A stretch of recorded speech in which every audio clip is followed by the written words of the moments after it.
नमस्कार, मैं हूं मनीष शर्मा। चुनावी चर्चा में आपका स्वागत है। राजस्थान में चुनावी माहौल पूरे उफान पर है और 25 नवंबर को सत्ता का फैसला 5.25 करोड़ मतदाता ईवीएम में कैद कर देंगे। अचानक चुनाव में माई बाप बन जाने वाले मतदाताओं को अपनी ओर खींचने के लिए कांग्रेस और बीजेपी घोषणाओं और वादों में एड़ी चोटी का जोर लगा रही है। कानून और व्यावहारिकता को ताक पर रखकर भी जाति और धर्म के लिए अलग से ऐलान हो रहे हैं और इन्हीं घोषणाओं में एक है कांग्रेस का अल्पसंख्यकों को आरक्षण देने का वादा। मंगलवार को अपने घोषणा पत्र में कांग्रेस ने अल्पसंख्यक कल्याण के नाम पर अलग से वादे किए हैं। लोगों को लिखकर दिया है कि अगर कांग्रेस सरकार में लौटी तो अल्पसंख्यकों को रिजर्वेशन दिया जाएगा। कहा गया है कि जातीय जनगणना के बाद आबादी के अनुपात में आरक्षण अल्पसंख्यकों को देने का काम कांग्रेस करेगी। वैसे देश भर में ही आरक्षण अगर देखें तो एक कॉम्प्लेक्स, बड़ा ही पेचीदा और संवेदनशील मुद्दा रहा है, पर पार्टियां इसे चुनावों में जब तब इस्तेमाल करने से बाज नहीं आती। खासतौर पर अल्पसंख्यकों को आरक्षण के संविधान और कानून विरोधी होने के बावजूद कांग्रेस कई दफा अल्पसंख्यकों को लुभाने के लिए वर्षों से सिलसिलेवार ढंग से उन्हें आरक्षण का वादा करती आई है और अब तक ये सिर्फ चुनावी शिगुफाई साबित हुआ है, लागू कभी हो नहीं पाया। 2012 को भी याद करेंगे तो यूपीए सरकार ने कुछ राज्यों के चुनाव से ऐन पहले अल्पसंख्यकों को 4.5% आरक्षण का ऐलान किया था, लेकिन पहले हाईकोर्ट और फिर सुप्रीम कोर्ट से उसे जमकर लताड़ खानी पड़ी। और अब ताजा उदाहरण आपके सामने राजस्थान का है, जहां कांग्रेस ने ऐन विधानसभा चुनाव से पहले माइनॉरिटी को आबादी के हिसाब से रिजर्वेशन की घोषणा कर दी है। तो आज इसी कॉम्प्लेक्स और सेंसिटिव टॉपिक पर हम चुनावी चर्चा करेंगे। मेरे साथ बीजेपी और कांग्रेस से प्रवक्ता जुड़ेंगे। बीजेपी से लक्ष्मीकांत भारद्वाज मौजूद होंगे, कांग्रेस के प्रवक्ता भी मेरे साथ जुड़ेंगे और हमारे साथ कॉन्स्टिट्यूशन के एक्सपर्ट भी कोशिश करेंगे हम उनका रुख करें कि वो भी अपनी ओपिनियन से और अपनी समझ से, संविधान की समझ के हिसाब से बताएं कि क्या कुछ रुख इसमें हो सकता है। तो फिलहाल विनीत जी मेरे साथ मौजूद हैं। Supreme court, Vineet Dhanda supreme court के एडवोकेट हैं और कॉन्स्टिट्यूशनल एक्सपर्ट भी है। विनीत जी, आपका एनडीटीवी पर स्वागत है। कोशिश करेंगे हम पॉलिटिकल ओपिनियन भी लेते पहले दोनों पार्टियों का रुख करेंगे। आपसे पहले मैं जान लेता हूं, करीब 11 साल हो गए, आपको भी याद होगा 2011 में भी यूपीए ने ऐसी कोशिश की थी जो 4.5% गवर्नमेंट जॉब्स में रिजर्वेशन देने के लिए ऐलान किया गया था और फिर हाई कोर्ट और फिर सुप्रीम कोर्ट ने काफ़ी बड़ी फटकार लगाई थी। और उसी तर्ज पर फिर इस चुनाव में कांग्रेस ने आबादी के अनुपात में माइनॉरिटी को रिजर्वेशन का ऐलान किया है। क्या इसकी क्या रियली मतलब क्या फिजिबिलिटी है? कॉन्स्टिट्यूशन में तो इसका कोई प्रावधान है नहीं, बार बार इसको लेकर सवाल खड़े करता रहा है कोर्ट, उसके बावजूद पार्टियां घोषणा करती हैं। ये समझते क्यों नहीं है पॉलिटिकल पार्टीज की जो चीज संविधान में है नहीं उसे कैसे पेश किया जाएगा और कैसे लागू किया जाएगा? मनीष, इसके अंदर जो कांग्रेस पार्टी ने ये प्रोमिसेस किए हैं ये कॉन्स्टिट्यूशनल प्रोविजंस के टोटली विपरीत हैं। रादर इनकी कोई अलाइनमेंट नहीं है, कोई सरपैर नहीं है, ये सिर्फ भोली जनता को भ्रमित करने के लिए। आर्टिकल 14, 15, 16 तीन आर्टिकल्स कॉन्स्टिट्यूशन के हैं जो इक्वालिटी बिफोर लॉ, आप डिस्क्रिमिनेशन नहीं कर सकते और इक्वल अपॉर्चुनिटी की बात करते हैं। आर्टिकल 14, 15, 16 भारत संविधान का जी। अगर आप ये कहते हैं कि हम सिर्फ मुस्लिम रिलीजन को on the basis of religion हम रिजर्वेशन देंगे तो वो टोटली विपरीत है कॉन्स्टिट्यूशनल प्रोविजंस के, जिसका कोई सर पैर नहीं, कोई कानून उसको अलाउ नहीं करेगा।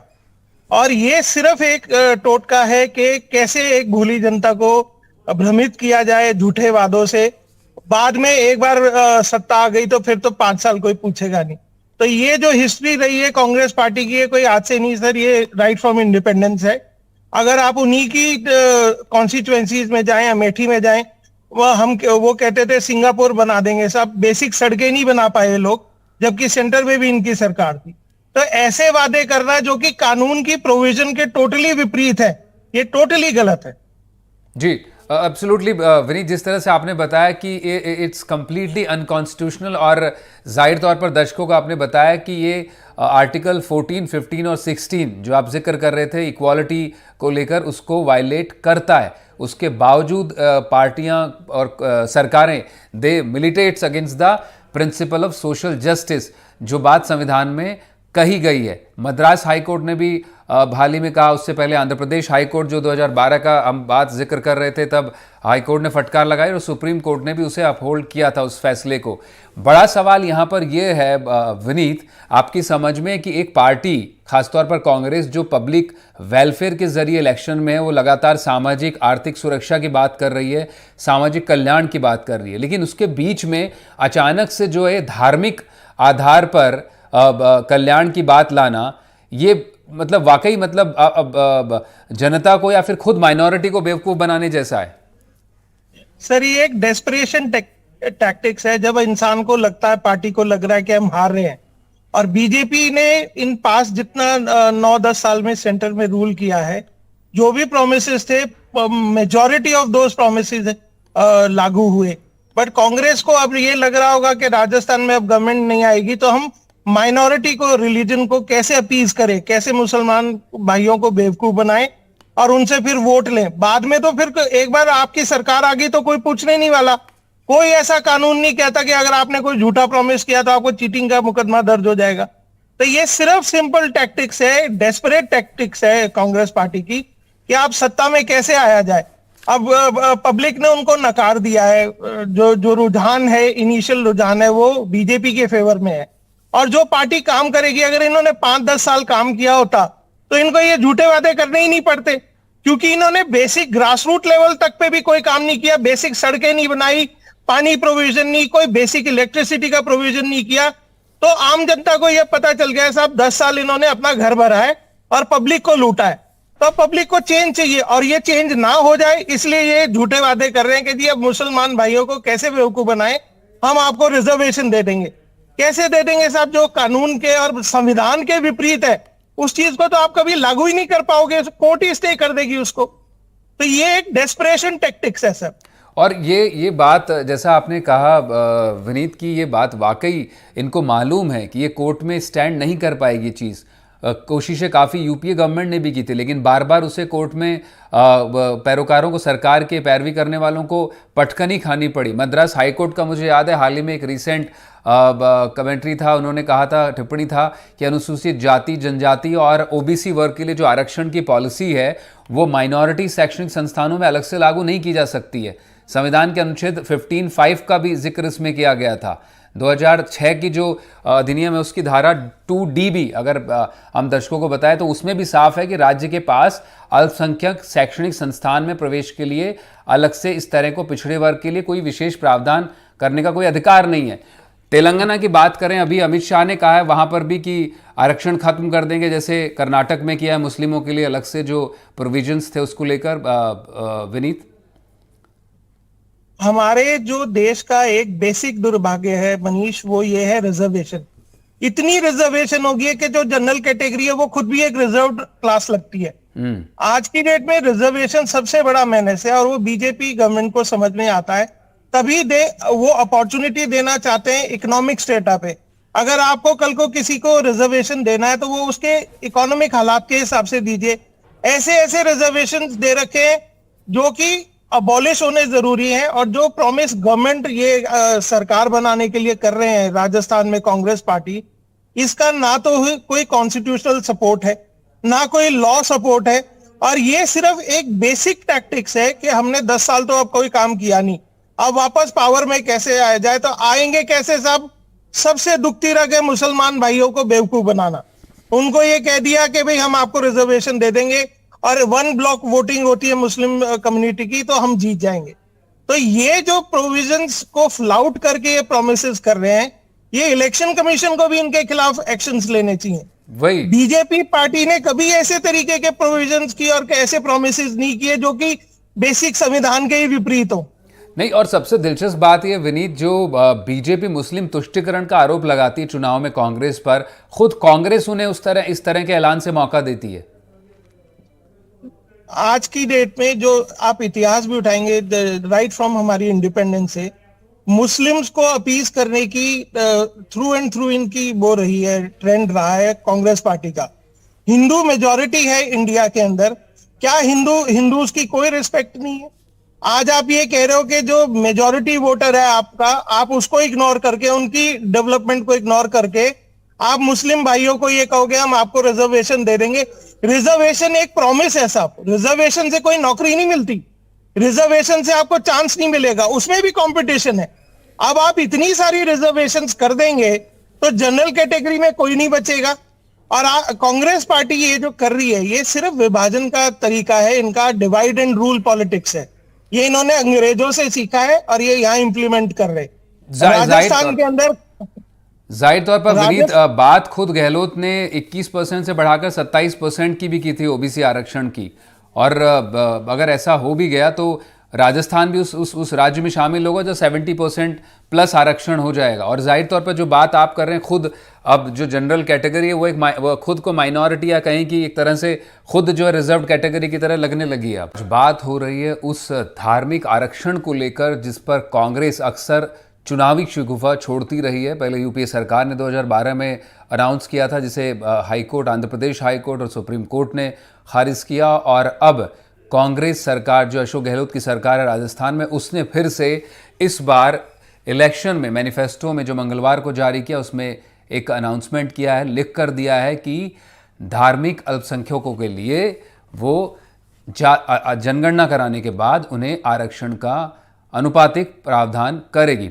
इसको लेकर हम चर्चा कर रहे हैं। मेरे साथ विनीत ढांडा कॉन्स्टिट्यूशनल एक्सपर्ट मौजूद हैं, लॉयर है सुप्रीम कोर्ट में, और बीजेपी से लक्ष्मीकांत भारद्वाज भी मेरे साथ जुड़ चुके हैं। लक्ष्मीकांत जी, आपका स्वागत है, आप देर से जुड़े। मैं विनीत से बात कर रहा था, जो प्रोविजन किया है कांग्रेस ने, आपकी पार्टी लगातार कांग्रेस पर मुस्लिम तुष्टिकरण का आरोप लगाती है। तेलंगाना में गृह मंत्री अमित शाह ने कहा है कि सरकार अगर आई तो मुस्लिम रिजर्वेशन का जो वहाँ प्रोविजन उसको ख़त्म कर देंगे। कर्नाटक का उन्होंने जिक्र किया। राजस्थान में फ्रेश अनाउंसमेंट, किस तरह आप देखते हैं इसको? और जो लगातार आप आरोप लगाते हैं अपीजमेंट का, कॉन्स्टिट्यूशन में तो कहीं कुछ ऐसा है नहीं। देखिए, तो संविधान का अपमान एक तरीके से बाबा साहब भीमराव अम्बेडकर जी ने जो संविधान बनाया उसका अपमान है। उस संविधान में कहीं पर भी धार्मिक आधार पर आरक्षण की व्यवस्था का प्रावधान है ही नहीं। लेकिन मैं कांग्रेस पार्टी ने तो पिछले 5 साल में जिस तरह की पृष्ठभूमि तैयार की है इन सब चीजों को लेकर, उसका जिक्र जरूर करना चाहूंगा। राजस्थान में कांग्रेस पार्टी की सरकार ने 5 साल केवल तुष्टिकरण करने के अलावा कुछ भी नहीं किया है। 5 साल इन्होंने राजस्थान में जिस तरह की घटनाओं को अंजाम देने वाले अपराधियों के पीछे खड़े होकर अपनी तुष्टिकरण की मानसिकता को दिखाया। वो साबित करता है कि राजस्थान में कांग्रेस पार्टी मुस्लिम तुष्टिकरण लगातार करती आ रही है। करौली में दंगा हुआ, जोधपुर में दंगा हुआ, जयपुर में दंगा हुआ, छबड़ा में दंगा हुआ, झालावाड़ में दंगा हुआ, टोंक में दंगा हुआ। राजस्थान के कई सारे शहरों में दंगे हुए और दंगे करने वाले दंगाई मुस्लिम समुदाय के थे, उनके पीछे पूरी की पूरी सरकार खड़ी हो गई। हमारे कृष्णा वाल्मीकि को पीट पीट कर मारा गया, हरीश जाटव को पीट पीट कर मारा गया, चिरंजीव लाल सैनी को पीट पीट कर मारा गया, योगेश जाटव को पीट पीट कर मारा गया, ओम प्रकाश जाट, मारने वाले सारे के सारे समुदाय विशेष के लोग थे। इसलिए कोई प्रभावी कार्यवाही सरकार की तरफ से कभी हुई नहीं। हनुमान जयंती के जुलूस पर प्रतिबंध, रामनवमी के जुलूस पर प्रतिबंध, श्रीराम जयंती के जुलूस पर प्रतिबंध, हिंदू नववर्ष के जुलूस पर प्रतिबंध, और पीएफआई को रैली निकालने की इजाजत देती है कांग्रेस पार्टी की सरकार। तो आप इसी से समझ लीजिए कि कांग्रेस पार्टी मुस्लिम तुष्टिकरण किस तरह से राजस्थान में कर रही है। बहुत सारे उदाहरण है। रमजान में आप पूरी बिजली देंगे, बिजली कटौती ना हो इसके आदेश जारी करेंगे, और दीपावली और होली पर बिजली कटौती का आदेश जारी करेंगे। तो ये जो पूरा सिस्टम अपीजमेंट का राजस्थान में कांग्रेस पार्टी ने पिछले 5 साल में चलाया, उसी का परिणाम है कि आज राजस्थान में कांग्रेस पूरी तरह साफ हो रही है। पूरी तरह एक बड़ा समुदाय, हिंदू समुदाय, इसके खिलाफ खड़ा है। और आज भी कांग्रेस अपनी हरकतों से बाज नहीं आ रही। अपनी मैनिफेस्टो में जिस तरह की इन बातों का जिक्र किया है, उसी से पता चलता है कि इन्होंने 5 साल जो पृष्ठभूमि तैयार की उसको अमली जमा पहनाने के लिए इन्होंने मैनिफेस्टो में डाला। लेकिन अब ना नोमन तेल होगा और ना राधा नाचेगी। अब आप मानकर चलिए कि राजस्थान में तो इनकी सरकार आने का कोई सवाल ही पैदा नहीं होता। अब तो ऐसा लगता है कि हमेशा के लिए कांग्रेस राजस्थान से खत्म होने वाली। जी, आप बने रहेगा लक्ष्मीकांत। विनीत, आप भी बने रहेगा। कांग्रेस के प्रवक्ता भी रवि कुमार इस वक्त मेरे साथ मौजूद है। रवि, अगर आपको याद हो तो मैं भी बता देता हूं, 22 दिसंबर 2011 का दिन था जब तत्कालीन यूपीए सरकार ने माइनॉरिटी को सरकारी नौकरियों में 4.5% आरक्षण का ऐलान किया था। और ये ऐलान उत्तर प्रदेश, उत्तराखंड, पंजाब, गोवा और मणिपुर के चुनावों की तारीख के ठीक 2 दिन पहले आया था। ओबीसी के कोटे के 27% में से काटकर अब 4.5% आपने उनको देने का प्रावधान किया था। आंध्र प्रदेश ने रोक लगाई और फिर सुप्रीम कोर्ट ने भी आपको फटकार लगाई। उसके ठीक 11 साल बाद आज फिर आप चुनाव से पहले मंगलवार को धार्मिक आधार पर आरक्षण की बात कर रहे हैं। खुद बीजेपी आप पर बड़ा आरोप लगाती है, आपको चुनाव में मुस्लिम तुष्टिकरण का खुद आप मौका देते हैं उसको। और जब धार्मिक आधार पर आरक्षण आप किस तरह से देंगे, जब इसका आर्टिकल 14, 15, 16 अगर आपने अनुच्छेद पढ़े हो, और आपकी सरकार में तो जाहिर तौर पर संविधान विशेषज्ञ भी होते हैं सलाह देने वाले, क्या बताया नहीं जाता है कि ये गैर संवैधानिक काम है, कानून सम्मत काम नहीं है? जी, जैसा आपने बात की आज के 11 साल पूर्व की, तो उस समय भी जो घोषणा सरकार ने की थी कि हम अल्पसंख्यकों को आरक्षण देंगे, और जैसा कि आप अल्पसंख्यकों को लेकर एक विशेष वर्ग की बात करते हैं, तो ये विशेष वर्ग के लिए नहीं है। आप इसको अल्पसंख्यक का नाम आते ही सीधे सीधे मुस्लिम समुदाय के लोगों के साथ जोड़ देते हैं। अरे भाई, मुस्लिम भी तो अल्पसंख्यक ही हैं। हम बात ही माइनॉरिटी की कर रहे हैं। मैंने नहीं कहा मुस्लिम रिजर्वेशन, जो कि आपकी कोशिश है। माइनॉरिटी में एक सबसे बड़ा जो कम्युनिटी है मुस्लिम है, सभी को पता है इस देश में। वो हमें भी पता है, लेकिन जो माइनॉरिटी में और भी कई जातियां आती है, ये उन सबको मिलाकर उनके लिए किया जाने वाला कल्याणकारी कार्य है। इसको तोड़ मरोड़ कर सिर्फ और सिर्फ एक वर्ग विशेष के लिए प्रस्तुत करना, ये भाजपा की रीति और नीति है, जिसको सिर्फ और सिर्फ मुस्लिम के ऊपर थोप कर उसको इस तरीके से पेश किया जाता है। भाजपा नहीं थोप रही है रवि, सुप्रीम कोर्ट इस पर आपको फटकार लगा चुका है। ये संविधान में नहीं है धार्मिक आधार पर आरक्षण। आप किस तरह से देंगे? जाति आरक्षण आप बढ़ा बढ़ाकर 70% तक लेकर आ रहे हैं। अगर संविधान की बात भाजपा करती है, हाँ। तो मैं बताना चाहूंगा कि संविधान के आधार पर तो भाजपा चल ही नहीं रही। अगर आज के समय पर संविधान का कोई हत्यारा है, तो वो कुल मिलाकर भाजपा है। भाजपा संविधान के, आप कोई भी उनका काम उठाकर देख लीजिए कि संविधान संगत कौन सा काम है उनका।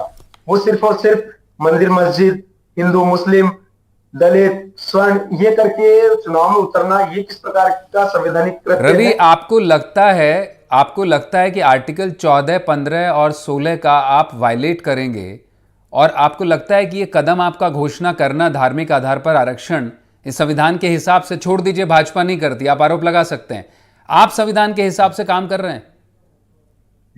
मैं बताना चाहूंगा, अगर ये न्याय संगत नहीं हुआ या संविधान संगत नहीं हुआ, जैसा पूर्व में भी 2011 की हम बात कर रहे हैं, और सुप्रीम कोर्ट ने इस पर हमें जो भी बात कही थी, हमने वो बात मानी थी। और अगर आज भी उसके बावजूद आप इस तरह की चुनावी शिगुफे लेकर आते हैं, आप उसके बावजूद, ये बड़ी विडंबना है यहाँ पर देश में। चुनाव की लोकतंत्र में बड़ा उपहास है जनता का कि आप उसे कोर्ट में लेकर जाएंगे, कोर्ट में उसको चैलेंज किया जाएगा, वो टिकेगा नहीं। उसके बावजूद आप जो है एक पर्टिकुलर कम्युनिटी को लुभाने के लिए आप अनाउंस करेंगे इस तरह की चीजें। आप एक पर्टिकुलर कम्युनिटी को लेकर इसमें बात करते हैं। मैंने पहले भी कहा है कि अल्पसंख्यक में जैन, बौद्ध, सिख और भी हमारे कई भाई हैं जो इसके अंदर आते हैं। ये सिर्फ और सिर्फ मुस्लिम के लिए नहीं है। लेकिन जिस प्रकार का आज के समय पर संविधान को ताक में रखकर जिस प्रकार का माहौल भारत में बनाया जा रहा है कि जाति को जाति से लड़ाना, धर्म को धर्म से लड़ाना, यहाँ पर तो चुनाव के अंदर भाजपा बजरंग बली और श्री रामचंद्र जी का भी यूज करती है, उसका जवाब जनता दे देती है। रवि, आप एक बात बताइए मुझे, आप क्यों आरक्षण देना चाहते हैं धार्मिक आधार पर? धार्मिक अल्पसंख्यकों को आरक्षण क्यों देना चाहते हैं? क्या सोच है कांग्रेस की इसके पीछे? आरक्षण अगर उनको उनके उत्थान के लिए आवश्यक है, नहीं, किस तरह के उत्थान के लिए? सॉरी, किस तरह के उत्थान के लिए? सामाजिक आर्थिक उत्थान के लिए, यही तो बात है ना। अगर धार्मिक आधार पर भी उनको कुछ मिल रहा है, उनके धर्म को नहीं, आप उनका उत्थान किस तरह चाहते हैं? धार्मिक उत्थान चाहते हैं आप उनका, या फिर उनका सामाजिक और आर्थिक उत्थान चाहते हैं? हर प्रकार से उत्थान होना चाहिए, धार्मिक भी होना चाहिए, सामाजिक भी होना चाहिए, आर्थिक भी होना चाहिए। हर प्रकार से व्यक्ति का, सरकारें धार्मिक उत्थान कैसे करेंगी?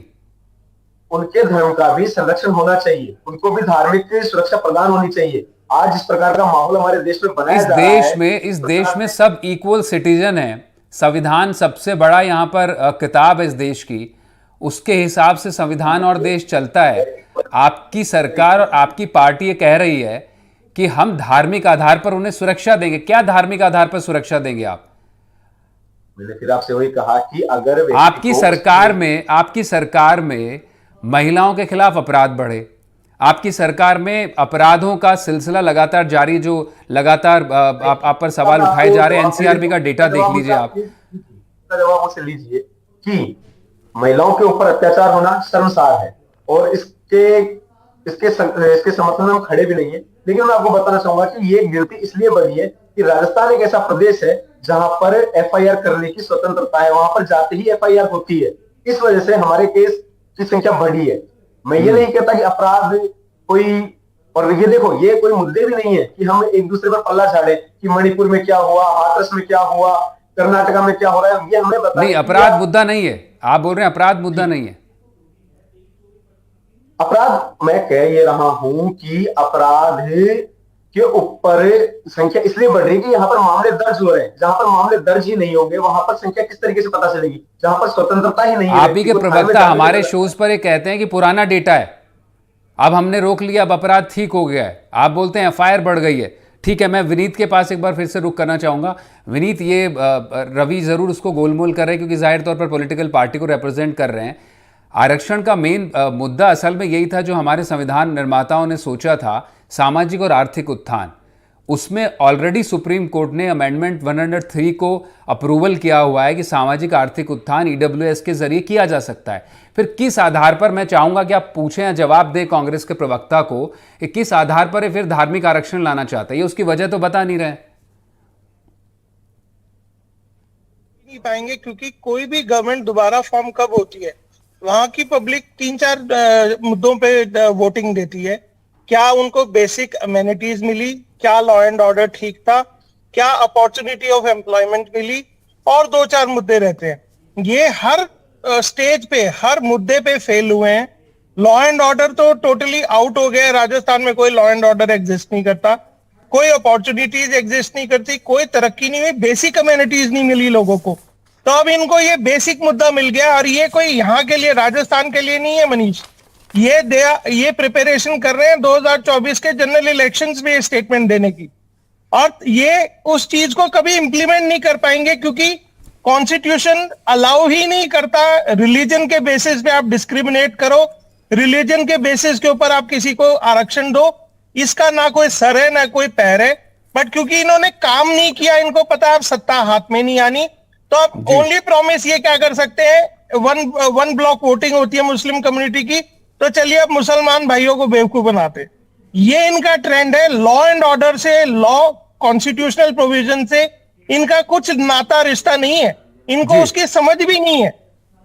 लक्ष्मीकांत जी, आखिरी पड़ाव पर हैं, आपसे मैं कमेंट जानना चाहूंगा।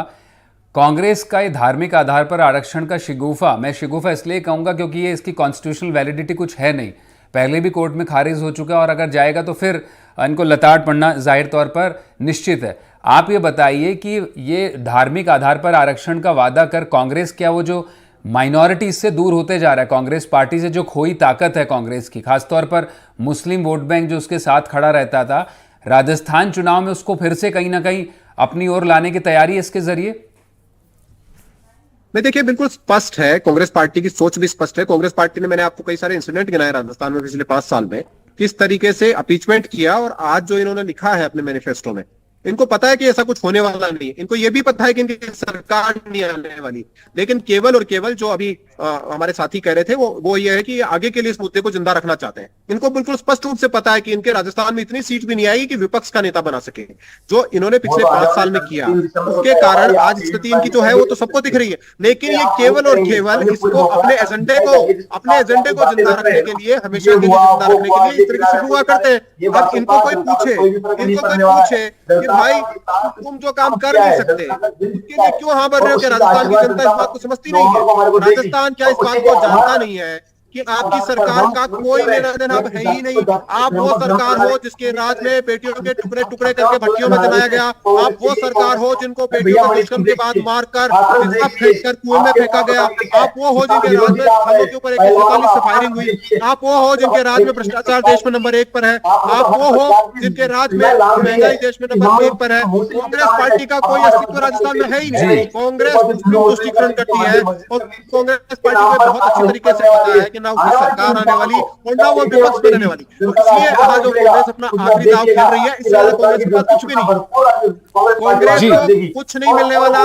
कांग्रेस राजस्थान से बिल्कुल साफ हो चुकी है। कांग्रेस जैसी नकारा, निकम्मी, गद्दार पार्टी इस देश में दूसरी हो नहीं सकती। जो सचिन पायलट के लिए प्रयुक्त किया था आदरणीय अशोक गहलोत जी ने, वो शब्द आज राजस्थान की जनता कांग्रेस के लिए प्रयुक्त कर रही है। जी, समय थोड़ा कम है लक्ष्मीकांत जी। रवि, आप तीनों मेहमानों का बहुत बहुत शुक्रिया। अवनीत, आप भी हमारे साथ जुड़े। हालांकि कांग्रेस पार्टी के प्रवक्ता जो पूछा जा रहा था उसका जवाब नहीं दे रहे थे। तो ये धार्मिक आधार पर आरक्षण का जो शिगुफा कांग्रेस ने छोड़ा है, उसको लेकर हमारी चुनावी चर्चा थी। बाकी तमाम खबरों के लिए आप बने रहें डीटीवी राजस्थान के साथ। नमस्कार।